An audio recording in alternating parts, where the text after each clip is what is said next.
শুভ সন্ধ্যা দর্শকবৃন্দ, আপনাদের প্রিয় চ্যানেলে স্বাগত।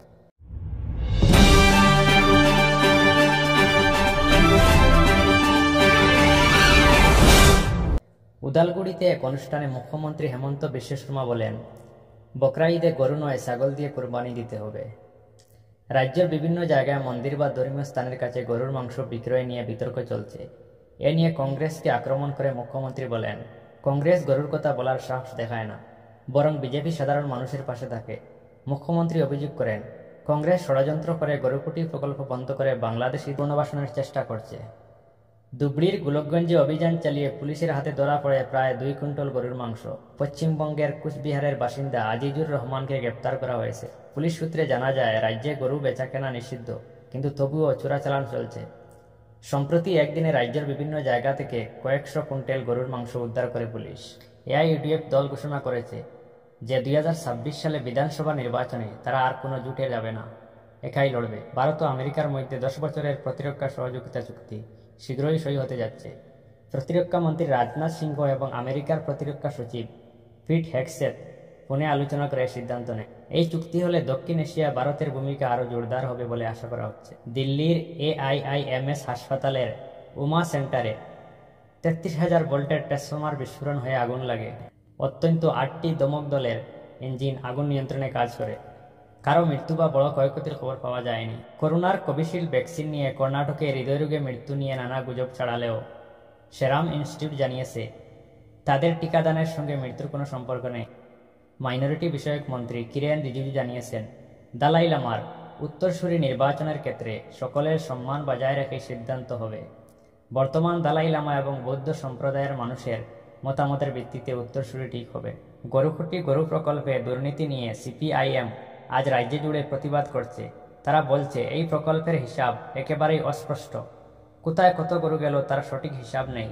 এই জন্য তারা অবিলম্বে একজন অবসরপ্রাপ্ত অথবা বর্তমান বিচারকের নেতৃত্বে তদন্তের দাবি জানিয়েছে। প্রায় 90টি গির প্রজাতির গরু রহস্যজনকভাবে গায়েব হয়ে গেছে বা বিক্রি হয়েছে, যার সঙ্গে বিজেপির কিছু নেতার যোগ থাকার সন্দেহ রয়েছে। তাই তারা প্রধানমন্ত্রীর কাছে চিঠি লিখে CBI তদন্ত এবং ফরেন্সিক অডিটের আবেদন জানিয়েছে। আজ এজিপি আসাম গণপরিষদ নেতারা এক বৈঠকে বসে আগামী নির্বাচনের রূপরেখা তৈরি করেছে।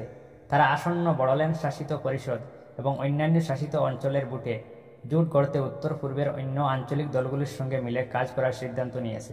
আসামের মুখ্যমন্ত্রী হেমন্ত বিশ্ব শর্মা গরু সংরক্ষণ নিয়ে কড়া অবস্থান নিয়েছেন। তিনি কংগ্রেসকে প্রকাশ্য চ্যালেঞ্জ জানিয়ে গরু জবাই রোধে তার সরকার দৃঢ় পদক্ষেপ নিচ্ছে। ইতিমধ্যে গরু পাচারের সঙ্গে যুক্ত থাকার অভিযোগে 200 জনকে গ্রেপ্তার করা হয়েছে। গুয়াহাটিতে আগামী 5 থেকে 6 জুলাই নাগরিকদের নিয়ে এক সম্মেলন হবে। এতে যোগ দেবেন সমাজকর্মী যোগেন্দ্র যাদব সহ অনেকে। এই সম্মেলনে রাজ্যের শাসন ব্যবস্থার ত্রুটি নিয়ে শ্বেতপত্র ও দাবিপত্র তৈরি করার পরিকল্পনা রয়েছে। অসম সরকার সম্প্রতি দরিদ্র পরিবার, বেকার যুবক যুবতী এবং চা বাগান শ্রমিকদের জন্য 5টি নতুন সুবিধামূলক প্রকল্প ঘোষণা করেছে। এর মধ্যে রয়েছে মুখ্যমন্ত্রী আত্মনির্ভর অসম, প্রায় 2.5 লাখ বেকার যুবকদের জন্য 2 লাখ টাকার আর্থিক অনুদান, উদালগুড়ি জেলার প্রায় 1 লাখ পরিবারের জন্য মাসিক আর্থিক সহায়তা, মুখ্যমন্ত্রী মহিলা উদ্যোগিতা, মহিলা স্বসহায়ক দলের সদস্যদের 10,000 টাকা করে আর্থিক সহায়তা আগস্ট থেকে বিতরণ হবে। প্রতি বিধানসভা কেন্দ্রে প্রায় 4,000 নতুন রেশন কার্ড বিতরণের পরিকল্পনা, যাতে আরও বেশি মানুষকে সামাজিক সুরক্ষা কভার করা যায়। গুয়াহাটি বিশ্ববিদ্যালয়ে চালু হয়েছে যেখানে অনলাইন ভর্তি পরীক্ষা।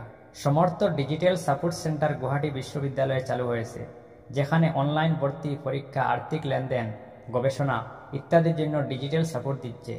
2025-2026 শিক্ষাবর্ষে 1,21,000-এর বেশি ছাত্রছাত্রী ইতিমধ্যে নাম নথিভুক্ত করেছে। চা বাগান শ্রমিকদের গর্ভবতী মায়েদের 15,000 টাকার ক্ষতিপূরণ সুবিধা দিচ্ছে সরকার, যাতে সন্তান জন্মের সময় আর্থিক সুরক্ষা থাকে। প্রায় 4 লাখ সরকারি কর্মচারী ও তাদের পরিবারের জন্য প্রিমিয়াম ছাড়াই স্বাস্থ্য বীমা সুবিধা চালু হয়েছে। কাছাড় জেলার নিরাতল গ্রামে 10 বছরের এক শিশুকন্যাকে নৃশংসভাবে ধর্ষণ করে 25 বছরের আশারাম কৈট নামের এক যুবক। পুলিশ তাকে দ্রুত গ্রেপ্তার করেছে। মেয়েটিকে আশঙ্কাজনক অবস্থায় শিলচর মেডিকেল কলেজে ভর্তি করা হয়েছে। গ্রামবাসীরা কড়া শাস্তি এবং দ্রুত বিচার প্রক্রিয়ার দাবি তুলছে। লখিমপুরের বালিয়ানি কুম্বাং এলাকায় এক দম্পতিকে অবৈধ সম্পর্কের সন্দেহে গ্রামবাসীরা জোর করে আটক করে রাখে। পুলিশ তাদের উদ্ধার করতে গেলে উত্তেজিত জনতা হামলা চালায়, যাতে একজন মহিলা কনস্টেবল সহ অত্যন্ত 4 জন আহত হন। পরে পুলিশ দম্পতিকে নিরাপদে থানায় নিয়ে আসে।